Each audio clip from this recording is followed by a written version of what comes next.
அனைவருக்கும் வணக்கம். என் பெயர் முனைவர் சே ஜமுனா. நல்லமுத்து கவுண்டர் மகாலிங்கம் கல்லூரியில் தமிழ்துறை உதவி பேராசிரியராக பணியாற்றி வருகிறேன். எனக்கு வழங்கப்பட்ட பாடல் 17வது பாடல். அதில் முதலில் அந்த திருப்பாவையினுடைய சிறப்புகளை பற்றி பார்ப்போம். ஆண்டாள் அருளிச் செய்த திருப்பாவையின் 30 பாடல்களும் மார்கழி மாதத்தின் 30 நாட்களிலும் தினமும் ஒரு பாடல் வீதமாக பாடப்படுகிறது. ஆண்டாள் தன்னை ஆயர் சிறுமியாகவும் ஸ்ரீவில்லிபுத்தூரை ஆயர் பாடியாகவும் அங்குள்ள இறைவனை கண்ணனாகவும் கற்பனை செய்து தோழியரை எழுப்பி நோன்பு நோட்பதாக பாடல்கள் அமைந்துள்ளன.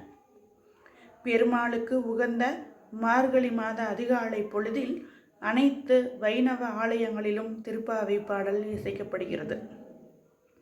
திருப்பாவையினுடைய வெளிப்படையான நோக்கம் பாவை நோன்பு நோட்பது என்றாலும் இதனுடைய உட்பொருள் ஆன்மா இறைவனை அடைவதற்கான வழியை கூறுவதாகும்.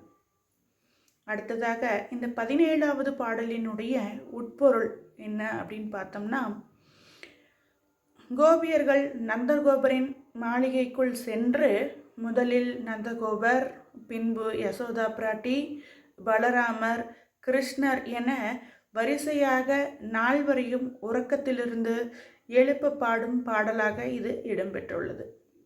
அப்படி எழுப்பும்போது ஆண்டாள் ஒவ்வொருவரையும் அவர்களின் தனிப்பட்ட பெருமைகளை சொல்லியே எழுப்புகிறார். பாடல்: அம்பரமே தண்ணீரே சோரே அரஞ்செய்யும் எம்பெருமான் நந்தகோபாலா எழுந்திராய், கொம்பனார்க்கு எல்லாம் கொழுந்தே குலவிளக்கே எம்பெருமாட்டி யசோதாய் அறிவுராய், அம்பரம் ஊடறுத்து ஓங்கி உலகளந்த உம்பர்கோனே உறங்காது எழுந்திராய், செம்பொல் களலடி செல்வா பலதேவா உம்பியும் நீயும் உறங்களோர் எம்பாவாய் என்பதே இந்த பாடல். அம்பரமே தண்ணீரே சோரே அரஞ்செய்யும் எம்பெருமான் நந்தகோபாலா எழுந்திராய் என நந்தகோபாலரை துயில் எழுப்புகிறார்கள். அதாவது அம்பரம் என்றால் ஆடை என்று பொருள். ஆடை, தண்ணீர், உணவு என இந்த 3 வகையான தானங்களையும் பிறர் திருப்திப்படும் அளவுக்கு தர்மமாக கொடுக்கக்கூடிய தலைவரே நந்தகோபர். அப்படிப்பட்ட நந்தகோபரே எழுந்திருங்கள் என்று எழுப்புகிறார்கள். இது நந்தகோபரினுடைய தான தர்ம பெருமைகளை விளக்கக்கூடிய வரிகளாக அமைந்துள்ளதை பார்க்க முடிகிறது. அடுத்தது யசோதை பிராட்டியை எழுப்புகிறார்கள். கொம்பனார்க்கு எல்லாம் கொழுந்தே குலவிளக்கே எம்பிராட்டி யசோதாய் அறிவுராய் என்று அப்பாடலடிகள் இடம்பெற்றுள்ளன. அதாவது கொடி போன்ற இடையை உடைய பெண்களுக்கெல்லாம் தலைவியே, ஆயர் குலத்துக்கே விளக்கு போன்றவளே, எங்களுடைய சிறப்பான தலைவியே யசோதை அறிவுராய் என்கிறார்கள். அறிவுராய் என்றால் உணர்ந்து கொள், துயிலிலிருந்து எழுந்து எங்களின் மனநிலையை உணர்ந்து கொள் என்று கூறுகிறார்கள். நந்தகோபரை குறிப்பிடும்போது எழுந்திருக்க சொல்லி அறிவுறுத்தியவர்கள் யசோதையிடம் கூறும்போது அறிவுராய் என்று கூறுவதற்கான காரணத்தை பார்க்கும் பொழுது, ஒரு பெண்ணின் மனநிலை இன்னொரு பெண்ணிற்குத்தான் புரியும் என்ற அடிப்படையில் ஆயர் சிறுமிகளாகிய எங்களின் மனநிலையை உணர்ந்து கண்ணனை துயிலிலிருந்து எழுப்பி எங்களுக்கு அருள் புரிய அனுப்புவாயாக என்று யசோதையிடம் அறிவுறுத்துவதாக இந்த வரிகளை நம்மால் பார்க்க இயல்கிறது. அடுத்தபடியாக கிருஷ்ணனை துயில் எழுப்புகிறார்கள்.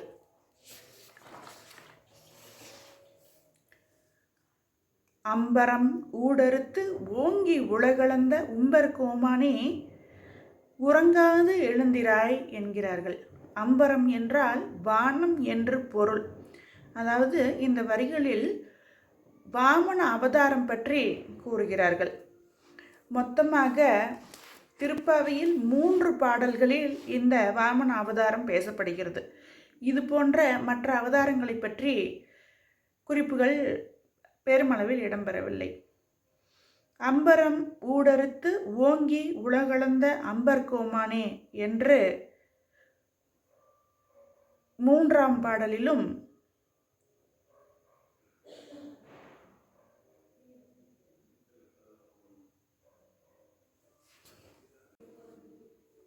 அடுத்ததாக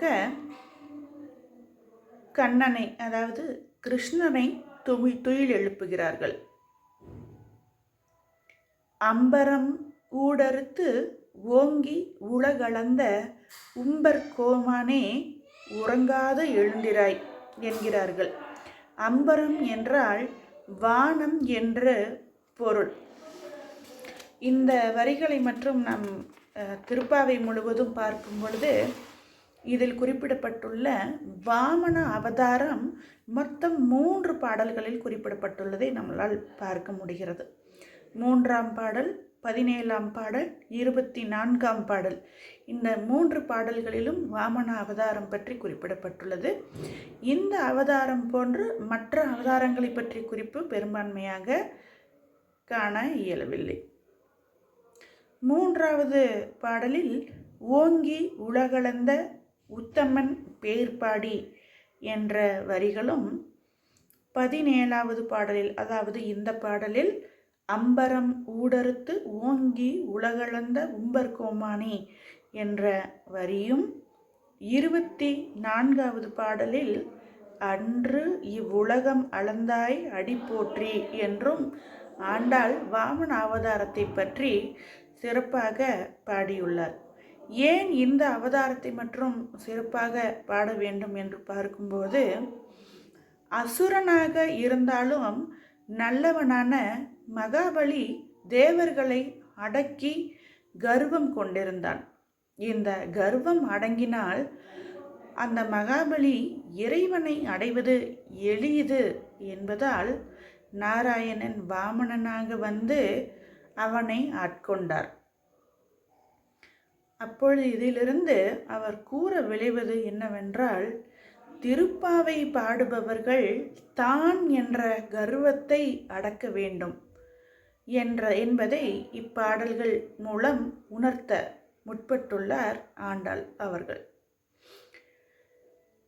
மேலும் தான் என்ற அகம்பாவத்தை விட்டு யார் ஒருவர் பக்தி செய்கிறார்களோ அவர்களை பெருமாள் ஆட்கொள்வார் என்பதையும் இந்த பாடலின் வாயிலாக நாம் உணர முடிகிறது. அதாவது இந்த பாடல் வரிக்கான விளக்கம், அம்பரம் ஊடறுத்து ஓங்கி உலகளந்த உம்பர்கோமானே உறங்காது எழுந்திராய் என்பதற்கு, வானளவு உயர்ந்து நின்று அந்த வானத்தையே ஊடுருவி தன் திருவடிகளால் இந்த உலகத்தை அளந்த தேவர்களின் தலைவனே உறங்காமல் எழுந்து வா என்று கண்ணனை துயில் எழுப்புகிறார்கள். அடுத்ததாக பலராமரை எழுப்புதல். செம்பொன் களலடி செல்வா பலதேவா உம்பியும் நீயும் உறங்கலோர் எம்பாவாய் என்று பலராமனை துயில் எழுப்புகிறார்கள்.